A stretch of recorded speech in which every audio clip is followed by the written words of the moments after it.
بارادری کی بالائی منزل پر 2 کمرے تھے۔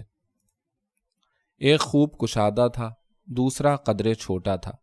کمروں کے آگے نیچی چھت کا طویل سائبان تھا۔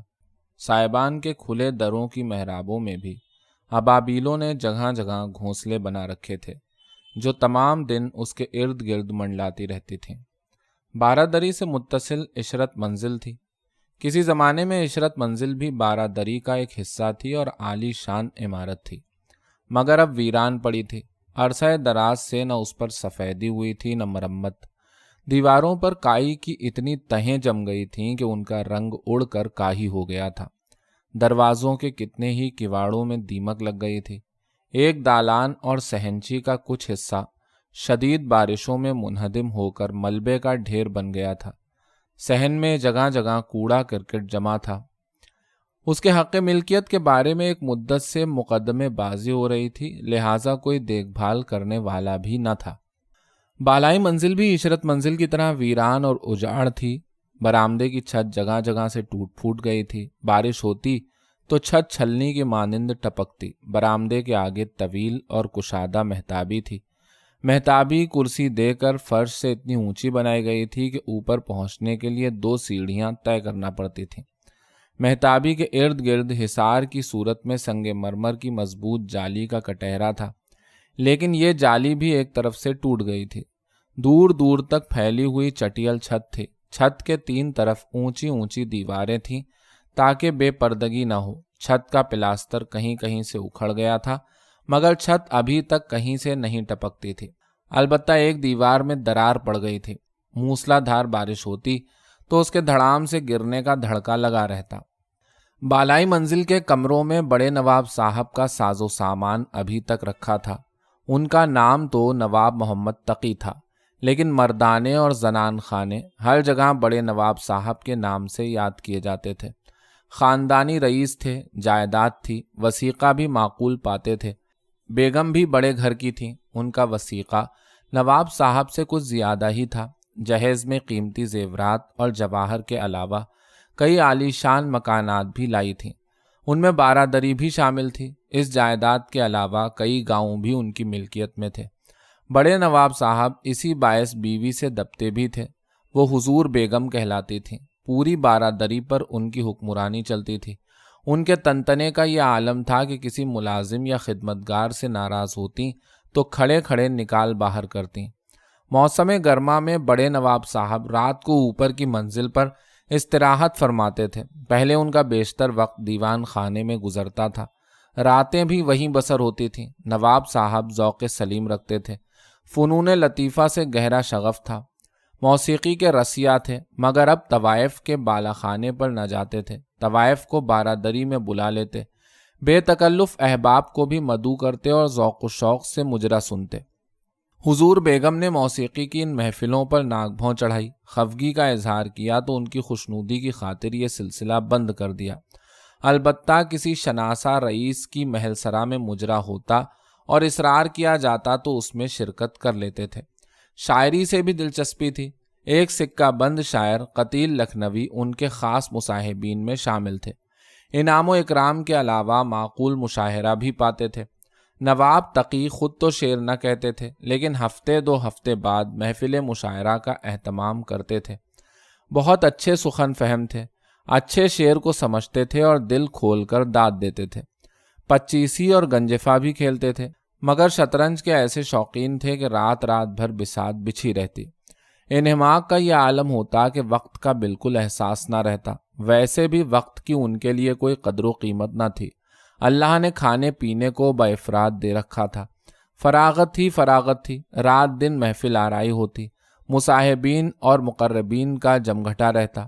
دونوں وقت دسترخوان دیوان خانے میں بچھتا تھا اور کبھی ایسا نہ ہوا کہ دسترخوان پر 10-15 افراد موجود نہ ہوں۔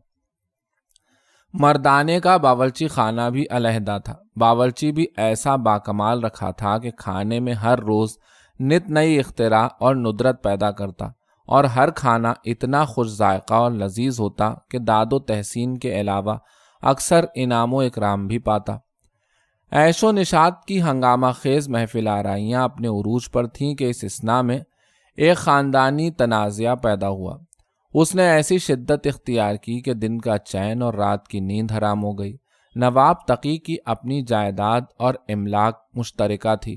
ان کے 2 بڑے بھائی تھے اور ایک بہن تھی۔ بہن نواب تقی سے چھوٹی تھی۔ تینوں بہن بھائی سوتیلے تھے۔ نواب تقی اپنی والدہ کی اکلوتی اولاد تھے۔ عرصہ دراز تک نواب تقی کے تعلقات بھائیوں اور بہن سے اس قدر خوشگوار رہے کہ سگے سوتیلے کا فرق مطلق محسوس نہ ہوتا تھا، جب تک سب سے بڑے بھائی نواب محمد ذکی حیات رہے۔ یہ خوشگوار تعلقات برقرار رہے، مگر ان کی آنکھیں بند ہوتے ہی خاندان کا شیرازہ بکھرنے لگا۔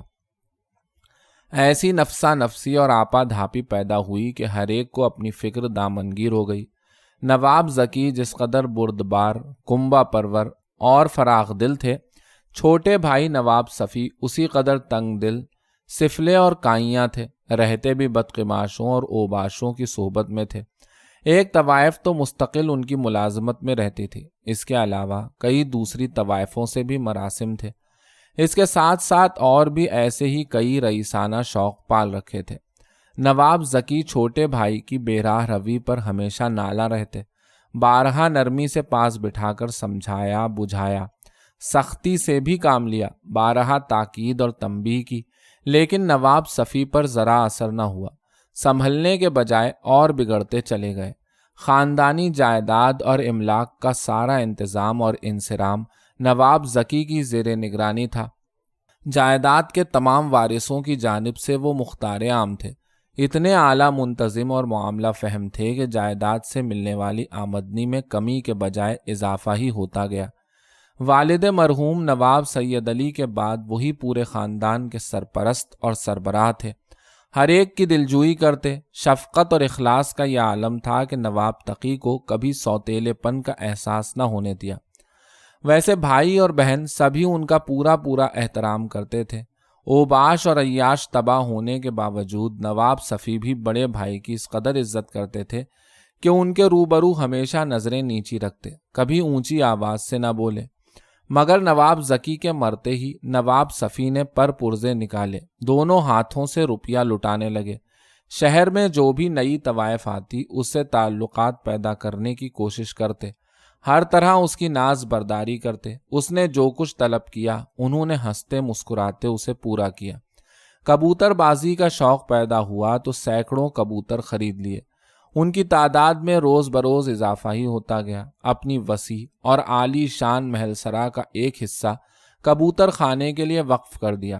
دور دور سے اعلیٰ نسل کے کبوتر منگاتے اور ان کی منہ مانگی قیمت ادا کرتے۔ اسی طرح بٹیر بازی کی ایسی لت لگی کہ ایک ایک بٹیر کی تیاری پر اندھا دھند خرچ کرتے۔ بٹیروں کی دیکھ بھال کے لیے ملازمین کی پوری پلٹن موجود تھی۔ کوئی بٹیر کی نسل بلکہ شجرہ نسب معلوم کرنے پر مقرر تھا، کوئی دانہ دینے پر، کوئی چونچ اور پنجوں کے ناخن تیز اور نوکدار بنانے کے لیے تھا، کوئی رات کے سناٹے میں بٹیر کے کانوں میں کوک دیتا تھا۔ ایک طبیب بٹیروں کے علاج معالجے کے لیے مستقل ملازم تھا۔ غرض ہے کہ بٹیروں کے ہر طرح سے ناز نخرے اٹھائے جاتے، پالی میں لڑانے کے لیے انہیں ہر طرح تیار کیا جاتا، جھپٹنے، جھپٹ کر پلٹنے اور پلٹ کر زیادہ قوت سے جھپٹنے کے ہر گر اور ہر حربے کی تربیت دی جاتی تھی۔ نواب صفی بٹیروں کی پالی میں بنفس نفیس شریک ہوتے تھے اور اس شان سے ہوتے تھے کہ جلوں میں مصاحبین کا غول ہوتا۔ ایک ایک بٹیر پر ہزاروں کی شرط لگاتے، لیکن قسمت کے ایسے ہیٹے تھے کہ ہمیشہ ہارتے تھے۔ کبھی اتفاق سے جیت جاتے تو فتح و کامرانی کا جشن اس قدر دھوم دھام سے مناتے کہ جیت کی رقم سے دگنا خرچ ہو جاتا۔ یہ اللے تللے رنگ لائے، اخراجات بڑھے اور اتنے بڑھے کہ مہاجنوں سے قرض لینا پڑا۔ قرض ادا ہونے کے بجائے روز بروز بڑھتا ہی گیا۔ جب قرض کا بار بہت بڑھ گیا تو مہاجنوں نے ہاتھ روک لیا۔ جائیداد رہن رکھنے پر اصرار کیا، مگر جائیداد ہنوز مشترکہ تھی۔ نواب صفی سخت الجھن میں مبتلا ہو گئے۔ ان کے مصاحبین اور مقربین میں ایک سے ایک بڑا گھاگ اور چلتا پرزہ موجود تھا۔ انہوں نے حصول دولت کے نت نئے ہتھ کنڈے سمجھائے۔ نواب صفی کی سمجھ میں بھی آ گئے اور وہ ان کو عملی جامہ پہنانے کے لیے بڑی سنجیدگی سے غور کرنے لگے۔ نواب ذکی مرحوم کے صرف 2 بیٹے تھے۔ دونوں نے باپ کی سی ذہانت اور اعلیٰ ظرفی نہ پائی تھی، کم فہم اور غبی تھے۔ نواب صفی نے دونوں بھتیجوں سے اپنی بیٹیاں بیاہ کر نہ صرف انہیں اپنا ہمنوا بنا لیا بلکہ بیوہ بھاوچ کو بھی رام کر لیا۔ یہ پیش بندی کرنے کے بعد نواب صفی نے تمام خاندانی جائیداد اور املاک اپنے قبضے میں کرنے کی کوشش کی۔ ان کی راہ کا بھاری پتھر نواب تقی تھے۔ نواب صفی ان سے کدورت بھی رکھتے تھے۔ دل میں جو تھوڑی بہت گنجائش تھی وہ مصاحبین نے نواب تقی کے خلاف کان بھر کر مٹا دی۔ جائیداد کے حق ملکیت سے محروم کرنے کی غرض سے نواب صفی نے یہ ثابت کرنے کی کوشش کی کہ نواب تقی ان کے والد مرحوم کی جائز اولاد نہیں ہے۔ بات اتنی بڑھی کہ عدالت تک جا پہنچی۔ دونوں بھائیوں میں باقاعدہ مقدمے بازی شروع ہو گئی۔ گواہ پیش ہوئے، ثبوت مہیا کیے گئے، مقدمات نے طول پکڑا، پیشیوں پر پیشیاں پڑتی رہیں۔ بہن نفیسہ بیگم کے ویسے تو نواب تقی کے ساتھ خوشگوار تعلقات تھے، مگر در پردہ وہ بھی نواب صفی کی طرفدار تھیں۔ اس طرفداری کا بنیادی سبب ان کے شوہر تھے، جن کی نواب صفی سے گاڑھی چھنتی تھی۔ نواب تقی اس مقدمے بازی میں ایسے الجھے کہ محفل آرائیوں کی ساری گرما گرمی سرد پڑ گئی۔ ان پر ہر وقت مقدمے کی دھن سوار رہتی۔ سچ تو یہ ہے کہ ان کا مقدمہ کمزور بھی تھا۔ ان کی پریشانی میں روز بروز اضافہ ہوتا جا رہا تھا۔ اسی دوران میں ایک روز خاندانی کاغذات دیکھتے ہوئے ایک ایسی دستاویز ان کے ہاتھ آ گئی جس نے مقدمے کا رخ بدل دیا۔ یہ ان کی والدہ مرحومہ ناظمہ بیگم کا نکاح نامہ تھا۔ نواب تقی کے وکیل نے فوراً نکاح نامے کی ایک نقل عدالت میں پیش کر دی۔ نواب صفی بہت سٹ پٹائے۔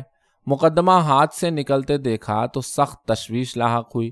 جائیداد ملنے کے جو سنہرے خواب دیکھ رہے تھے سب تار تار ہو گئے۔ ان کی پریشانی روز بروز بڑھتی گئی، لیکن ان کے مشیر بھی مقدمے بازی کے داؤ پیچ خوب جانتے تھے۔ نواب صفی بھی خود کم کائیاں نہ تھے۔ انہوں نے مقدمے کے مختلف پہلوؤں کا جائزہ لیا۔ بہت غور و فکر کے بعد آخر ایک قانونی نکتہ سمجھ میں آ گیا۔ بھاگ دوڑ شروع ہوئی۔ نواب صفی میونسپلٹی سے نواب تقی کی پیدائش کا سرٹیفکیٹ حاصل کرنے میں کامیاب ہو گئے۔ اس سرٹیفکیٹ کی روح سے نواب تقی کی پیدائش نکاح سے پہلے ثابت ہوتی تھی۔ ان کے وکیل نے اپنے مقدمے کی تائید میں نواب تقی کی پیدائش کا سرٹیفکیٹ عدالت میں داخل کر دیا۔ نواب تقی نے یہ صورتحال دیکھی تو ہاتھوں کے طوطے اڑ گئے۔ ان کے وہم و گمان میں بھی نہ تھا کہ نواب صفی اتنی دور تک جائیں گے کہ پیدائش کا سرٹیفکیٹ بھی حاصل کر لیں گے۔ مقدمے کا رخ ایک بار پھر ان کے خلاف پلٹا تو سخت پریشان ہوئے۔ پریشانی کی بات ہی تھی۔ حقیقت بھی یہی تھی کہ ان کی پیدائش کے بعد ہی نواب سید علی ان کی والدہ ناظمہ بیگم کو حوالہ عقد میں لائے تھے۔ وکیل اور گواہوں کی موجودگی میں باقاعدہ نکاح کیا تھا۔ ناظمہ بیگم کسی زمانے میں نواب سید علی کی انا کی بہو رہ چکی تھیں۔ بھری جوانی میں بیوہ ہو گئیں۔ مرحوم شوہر سے کوئی اولاد نہ تھی۔ عزیز و اقارب میں کوئی ایسا نہ تھا جس کے سہارے بقیہ زندگی گزار دیتی۔ پریشان حالی ان کا مقدر بن گئی۔ ایسا کڑا وقت پڑا کہ فاقوں کی نوبت آ گئی۔ اس تنگ دستی کے عالم میں ایک روز نواب سید علی کی خدمت میں حاضر ہوئیں، اپنی زبوں حالی بیان کی، امداد کی طالب ہوئیں، خوش شکل اور طرحدار تھیں۔ پہلی ہی نظر میں نواب صاحب ان کی زلف گراہ گیر کے ایسے اسیر ہوئے کہ باقاعدہ تعلقات پیدا ہو گئے۔ رہنے کو علیحدہ مکان دیا، خدمت کو نوکر چاکر مقرر کیے، جیب خرچ کے لیے ماہانہ رقم دیتے تھے، ہر طرح سے دلداری کرتے تھے۔ نواب تقی کی پیدائش کے بعد ناظمہ بیگم نے زور دیا تو نکاح بھی کر لیا اور ان کو بیگم بنا کر محل سرا میں لے آئے۔ مقدمہ جس قدر بگڑتا گیا، نواب تقی کی پریشانی میں اسی قدر اضافہ ہوتا گیا۔ ان کے وکیل بھی کم پریشان نہیں تھے۔ نواب تقی کے معتمد خاص میر منشی مرزا زوار حسین بھی بے بس تھے۔ وہ مقدمے کی پیروی میں پیش تھے۔ اس پریشانی میں داروغہ میر نصیر نے ان کی مشکل کشائی کی۔ وہ تھے تو حضور بیگم کی جائیداد کے منتظم، مگر نواب صاحب کی خدمت پر بھی مامور رہتے تھے۔ عدالتی کارروائیوں اور قانونی پیچیدگیوں کو بھی سمجھتے تھے، لہٰذا مقدمے کے سلسلے میں ان کو بھی اکثر مشورے میں شریک کر لیا جاتا تھا۔ داروغہ میر نصیر نے عبداللہ خان سے رابطہ پیدا کیا۔ عبداللہ خان جعلی دستاویزات بنانے میں ماہر تھے، ایک بار جیل کی ہوا بھی کھا چکے تھے۔ ہوا یہ تھا کہ کپتان جارج مارٹن نامی ایک انگریز انجینئر کے خانسامہ سے عبداللہ خان کے دیرینہ مراسم تھے۔ عبداللہ خان نے اس سے ساز باز کی اور کپتان کی چیک بک سے ایک سادہ چیک پار کرنے میں کامیاب ہو گئے۔ کپتان کا اکاؤنٹ الہ آباد بینک میں تھا۔ عبداللہ خان نے چیک میں 2000 روپے کی رقم کا اندراج کیا اور ایسی صفائی سے کپتان جارج مارٹن کے جعلی دستخط بنائے کہ بینک میں کسی کو بھی ذرا شبہ نہ ہوا اور چیک کیش ہو گیا۔ عبداللہ خان کو 2000 روپے ملے تو 500 خانسامہ کو بھی دیے۔ دونوں بہت خوش تھے، مگر یہ خوشی زیادہ عرصے قائم نہ رہی۔ کپتان کا ایک چیک واپس آیا تو بہت چکرایا۔ وہ اپنے اکاؤنٹ کا باقاعدہ حساب رکھتا تھا، لہٰذا گھبرایا ہوا بینک پہنچا، تحقیقات کی۔ اس کے حساب میں اور بینک کے کھاتوں میں 2000 کا فرق نکلتا تھا۔ 2000 روپے کی یک مشت رقم کا اس نے چیک ہی جاری نہیں کیا تھا۔ اس نے 2000 کے چیک کو بار بار دیکھا، دستخط ہو بہو اس کے تھے، کسی دائرے کسی نقطے میں سرے منہ فرق نہ تھا۔ کپتان جارج مارٹن نے پولیس سے رجوع کیا، رپورٹ درج کرائی۔ پولیس نے تحقیقات شروع کی۔ سب سے پہلے کپتان کے گھریلو ملازمین کو تفتیش میں شامل کیا۔ پوچھ گچھ کی تو خانسامہ کا رویہ مشتبہ معلوم ہوا۔ اسے حراست میں لے لیا گیا۔ تھانے دار کے حکم پر ایک کانسٹیبل نے 2-4 ہی زناٹے کے ہاتھ لگائے تھے کہ خانسامہ چیں بول گیا اور اس نے سب کچھ اگل دیا۔ پولیس نے عبداللہ خان کے گھر پر چھاپا مارا۔ عبداللہ خان گھر پر موجود تھے۔ پولیس کی دوڑ پہنچی تو ان کی ایسی سٹی گم ہوئی کہ تھر تھر کانپنے لگے۔ پولیس پکڑ کر تھانے لے گئی۔ عبداللہ خان جال سازی میں تو اپنا جواب نہ رکھتے تھے، مگر کبھی پولیس سے سابقہ نہ پڑا تھا۔ وہ خانسامہ سے بھی زیادہ بودے نکلے۔ مار پیٹ کی نوبت ہی نہیں آئی۔ تھانے دار کی ڈانٹ ڈپٹ اور گالیاں سن کر گھگیانے لگے۔ اپنے جرم کا صاف صاف اقبال کر لیا۔ کپتان کو ملزم کے پکڑے جانے اور اقبال جرم کی اطلاع ملی تو پولیس کی کارگزاری کو سراہنے کے ساتھ ساتھ عبداللہ خان سے ملنے کی خواہش کا بھی اظہار کیا۔ پولیس عبداللہ خان کے ہاتھوں میں ہتھکڑیاں ڈال کر کپتان کے بنگلے پر پہنچی۔ کپتان ادھیڑ عمر کا انگریز تھا، ہاتھوں میں راشا بھی تھا۔ اسے سب سے زیادہ حیرت اس بات پر تھی کہ ہاتھ میں تھرتھراہٹ کے باعث اس کے دستخط میں بھی تھرتھراہٹ صاف نظر آتی تھی۔ اس نے غور سے عبداللہ خان کی طرف دیکھا۔ وہ ہٹے کٹے اور خوب تندرست تھے، عمر بھی کپتان سے کہیں زیادہ کم تھی۔ وہ یہ جاننے کے لیے بے چین تھا کہ عبداللہ خان نے دستخط میں تھرتھراہٹ کی کیفیت کیسے پیدا کی۔ اپنے اس تجسس کا اس نے عبداللہ خان سے اظہار بھی کیا۔ عبداللہ خان نے کپتان جارج مارٹن کی بات سن کر تأمل کیا، پھر ہاتھ جوڑ کر کپتان سے گویا ہوئے، حضور مجھے معافی دے دی جائے تو ابھی آپ کے سامنے دستخط بنا کر دکھا دوں گا۔ کپتان نے عبداللہ خان کی یہ شرط منظور کر لی، وعدہ کیا کہ ان کو بالکل معاف کر دیا جائے گا، کسی قسم کی کارروائی نہیں کی جائے گی۔ یہ مارچ کے مہینے کا ذکر ہے، گرمی ابھی شروع نہ ہوئی تھی، مگر عبداللہ خان نے اس خواہش کا اظہار کیا کہ برف کی سل منگوائی جائے۔ کپتان کے حکم پر برف کی سل لائی گئی۔ عبداللہ خان کی ہدایت پر اسے غسل خانے میں نہانے کے ٹب میں ڈال دیا گیا اور ٹب کو پانی سے لبالب بھر دیا گیا۔ جب برف پانی میں پگھل گئی تو عبداللہ خان نے ہتھکڑی کھولنے کی درخواست کی۔ فوراً ہتھکڑی کھول دی گئی۔ عبداللہ خان غسل خانے میں داخل ہوئے اور کپڑے اتار کر ٹب میں بیٹھ گئے۔ کپتان جارج مارٹن غسل خانے کے سامنے کرسی ڈالے بیٹھا چوکنا نظروں سے دروازے کو تک رہا تھا۔ کچھ دیر بعد دروازہ کھلا۔ عبداللہ خان تولیہ لپیٹے ہوئے سردی سے کپ کپاتے باہر آئے۔ فوراً کاغذ اور قلم مانگا۔ سردی سے ان کے بدن کا ایک ایک عضو پھڑک رہا تھا۔ اسی عالم میں عبداللہ خان نے تھر تھراتے ہوئے ہاتھ میں قلم پکڑا اور کاغذ پر جارج مارٹن کے دستخط بنا دیے۔ کپتان نے کاغذ اٹھا کر دیکھا تو اچھل پڑا۔ دستخط میں سرے منہ فرق نہ تھا، ہو بہو اس کا طرز تحریر تھا۔ وہی تھرتھراہٹ تھی، وہی ٹیڑھا اور ترچھا پن تھا۔ وہ عبداللہ خان کی کاریگری سے ایسا متاثر ہوا کہ فوراً 100 روپے انعام میں دے دیے۔ دیر تک تعریف کرتا رہا۔ عبداللہ خان جھک جھک کر آداب بجا لاتے رہے۔ کپتان جارج مارٹن نے تو اپنے وعدے کے مطابق عبداللہ خان کو معاف کر دیا اور اپنی رقم سے بھی دستبردار ہو گیا، مگر مدعی کپتان نہ تھا بلکہ پولیس تھی۔ عدالت کو پولیس کے چالان کے مطابق فیصلہ کرنا تھا۔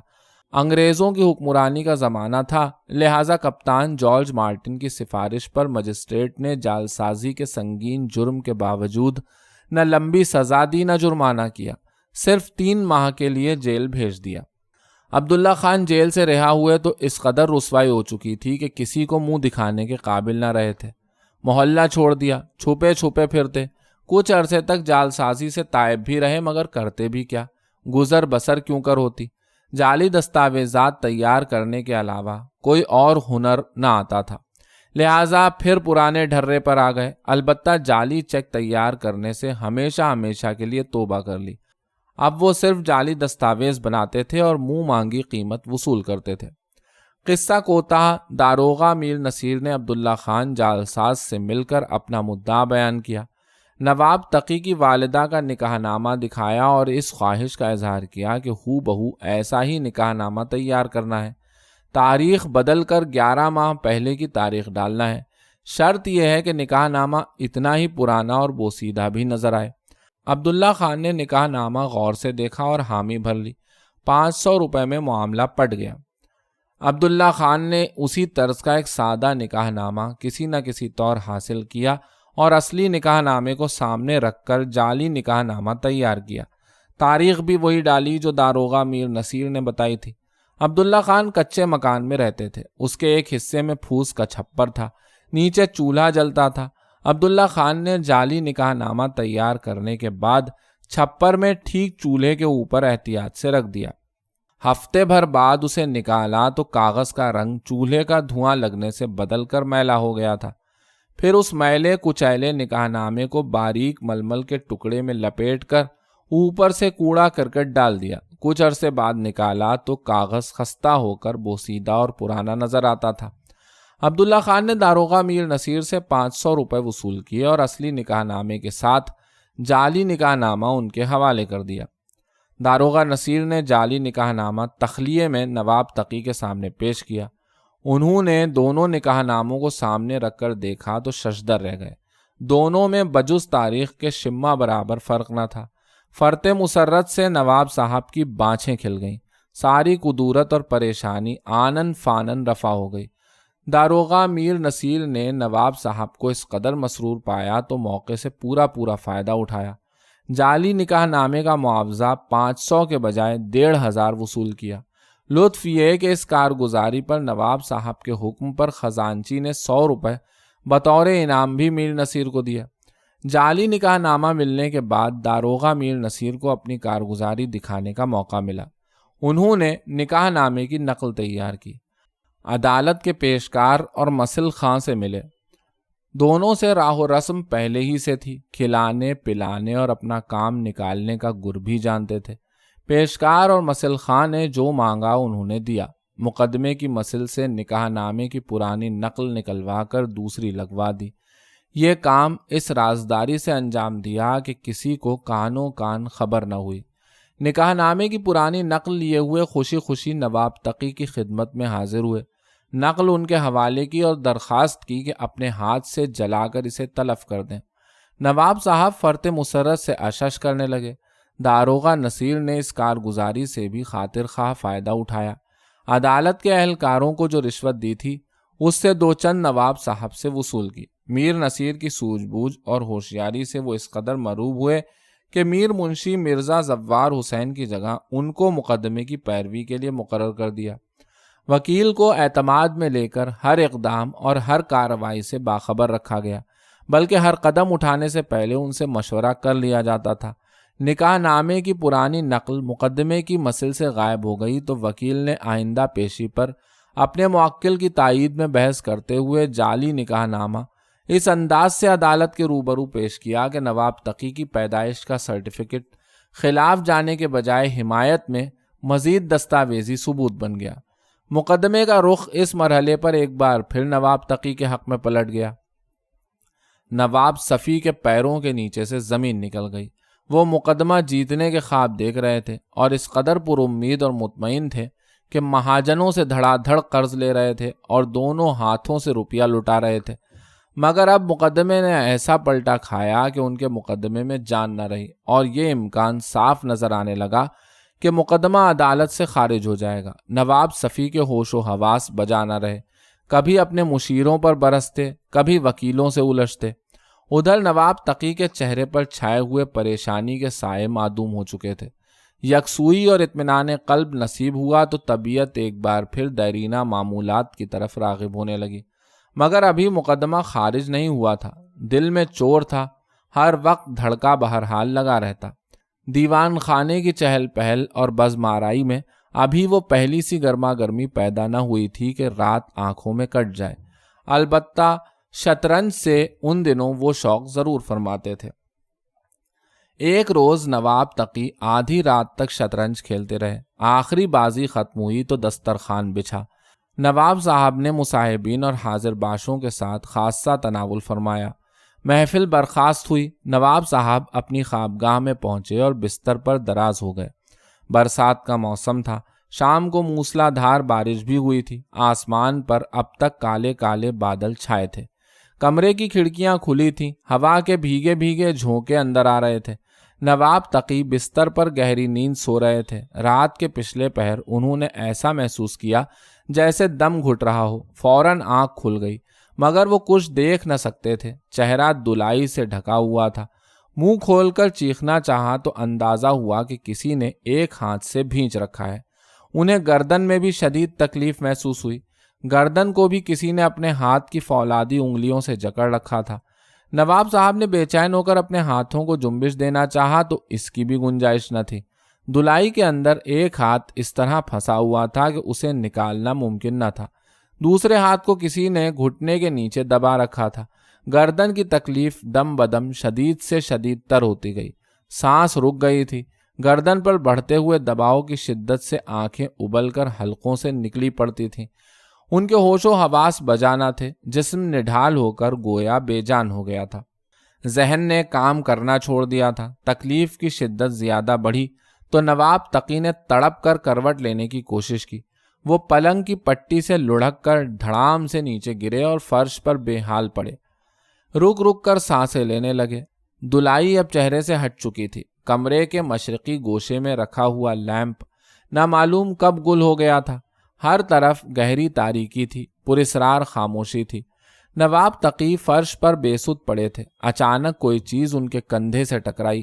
کھڑکی پر پرچھائی لہرائی اور رات کے سناٹے میں باہر احاطے میں دھم سے کسی کے کودنے کی آواز ابھری۔ چند لمحے وہ ساکت پڑے رہے، پھر ہمت کر کے اٹھ کھڑے ہوئے۔ لڑکھڑاتے قدموں سے کھڑکی کی جانب بڑھے اور کھڑکی کی چوکھٹ کا سہارا لے کر گہری گہری سانسیں لینے لگے۔ انہوں نے گردن بڑھا کر باہر نظر ڈالی۔ ہر طرف ہو کا عالم تھا۔ آسمان پر گہرا ابر چھایا تھا۔ اندھیرے میں قبرستان کے قریب کوئی سفید کفن میں لپٹا ہوا نظر آیا اور آن کی آن میں نظروں سے اوجھل ہو گیا۔ خوف سے ان کا دل زور زور سے دھڑکنے لگا۔ جب حواس ذرا بجا ہوئے تو انہوں نے کمرے کے باہر دالان میں لیٹے ہوئے ملازم کو گھبرا کر آواز دی۔ وہ گہری نیند سوتا تھا۔ کئی بار پکارنے پر اٹھا۔ نواب صاحب تکیے کا سہارا لے کر بستر پر نیم دراز ہو گئے۔ ملازم آیا تو انہوں نے لیمپ روشن کرنے کا حکم دیا۔ اس نے فوراً لیمپ روشن کیا اور قریب آ کر دریافت کیا، حضور خیریت تو ہے؟ وہ ان کا پرانا خدمتگار تھا، مزاج شناس بھی تھا۔ ان کے چہرے پر چھائی ہوئی مردنی دیکھ کر پریشان ہو گیا۔ جلدی سے گلاس میں پانی بھر کر لایا۔ نواب صاحب نے گلاس منہ سے لگایا اور خالی کر دیا۔ پانی پینے کے بعد طبیعت کچھ اور سنبھل گئی۔ انہوں نے ملازم سے سارا واقعہ بیان کیا۔ وہ پریشان ہو گیا۔ اسے سب سے زیادہ حیرت اس بات پر تھی کہ لیمپ اس نے سونے سے پہلے جلتا ہوا دیکھا تھا۔ اس میں تیل بھی موجود تھا، ہوا بھی تیز نہ تھی، اور لیمپ کھڑکی سے دور ایک کونے میں رکھا تھا۔ وہ گل کیسے ہو گیا؟ اس کا خیال تھا کہ کمرے میں داخل ہونے والے نے لیمپ بجھا دیا تھا۔ نواب تقی نے بھی اس کی قیاس آرائی سے اتفاق کیا۔ ملازم نے آوازیں دے کر دوسرے ملازموں کو جگایا۔ ہر ملازم گھبرایا ہوا نواب صاحب کے پاس پہنچا۔ ہر طرف ہلچل مچ گئی۔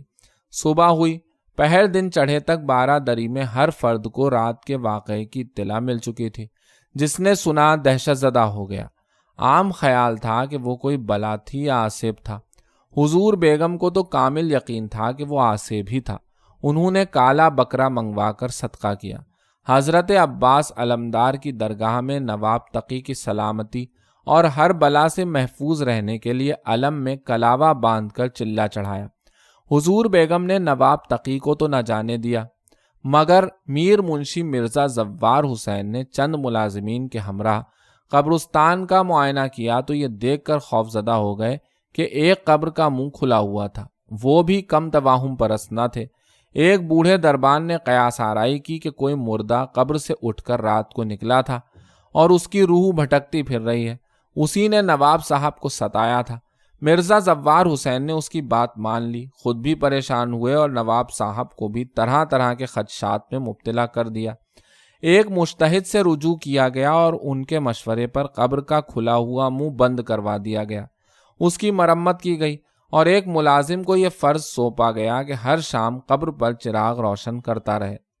نواب صاحب اس قدر خوفزدہ ہوئے کہ انہوں نے دیوان خانے میں رات بسر کرنے کا سلسلہ بند کر دیا۔ محفل برخاست ہوتے ہی وہ آرام کرنے کے لیے دیوان خانے سے اٹھ کر زنان خانے میں چلے جاتے۔